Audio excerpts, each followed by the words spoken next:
Hey guys, I'm Dr. Manan Shah from the Colorado Ear, Nose, Throat Group.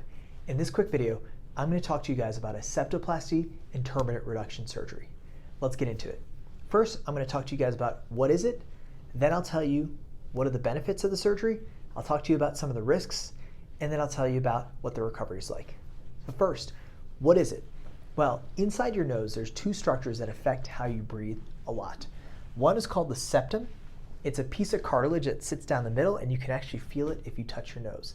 The second thing are your turbinates. These are structures that hang from the side of the nose, and they help humidify the air. But when the turbinates become enlarged, it can be hard for you to breathe.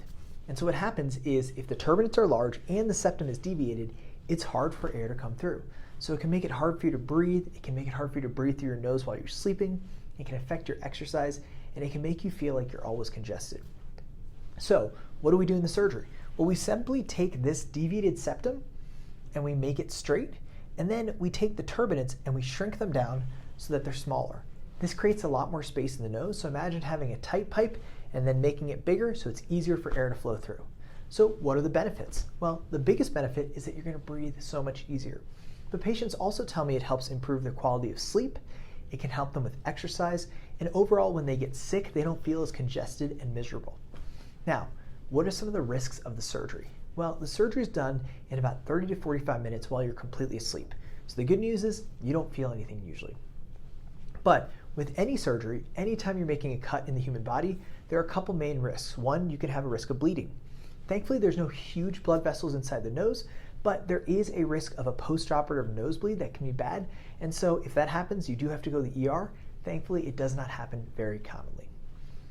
It will happen that you'll have some dripping and oozing for a couple of days after surgery, and we tell patients to expect this. The second risk is there's a risk of infection. Anytime you make an incision inside the nose, you can have a risk of an infection. Sometimes this is frustrating and we can give you antibiotics, but generally, again, this is unlikely since your nose is used to having a lot of bacteria in it all the time. And then there's risk of damage to surrounding structures, like what's nearby? Well, theoretically nearby is your eye and your brain. The good news is all of us who do this surgery, this is the most common surgery we do, and it's something that we're not worried about getting into your eye or brain. This is something so routine for us. This is like asking an auto mechanic to change a tire. I would say the biggest risk of any surgery is that I'm going to make you better, but I'm not going to make you perfect. Sometimes patients will come back and they'll say like, hey, this side is better, but this side isn't as good.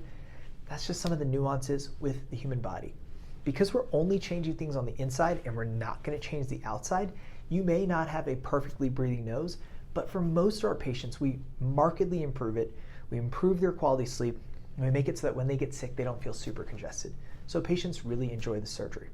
And so what do you experience after surgery? Well, for a few days after surgery, there's a risk of having some bleeding through your nose. There's definitely going to be some pain and pressure.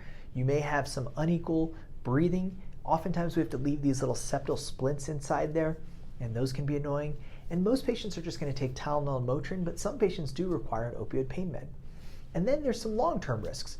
There is a risk of a thing called a septal perforation, which is where you get a little hole in the cartilage. That's super unlikely, but we do want to make sure we tell you about it.